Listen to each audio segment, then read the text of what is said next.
તાલી તો પાડો અડધી રાત્રે આ લોકો માટે.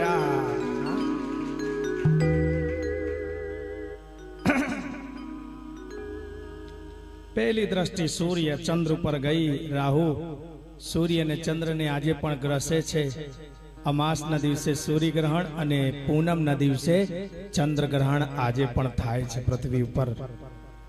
એના પછી રાહુએ નક્કી કર્યું જે ગ્રહો સાથે બેસે તે ગ્રહોનું બેલેન્સ ખરાબ કરી નાખે. ગુરુની જોડે બેસે તો ચાંડાલ યોગ કરે, સૂર્યની જોડે બેસે તો ગ્રહણ યોગ કરે, ચંદ્રની જોડે બેસે તો ગ્રહણ યોગ કરે. સૂર્ય અને ચંદ્ર બે ભેગા થાય તો અમાસ થાય. આજના દિવસમાં જે બાળકનો બાળકીનો જન્મ થાય અમાસ દોષ ગણાય. અમાસ શાંતિ કરાવવી પડે. શુક્રની સાથે બેસે તો વૈમનસ્ય એટલે વૈરી દોષ ગણાય. શનિની સાથે બેસે તો શ્રાપિત થાય.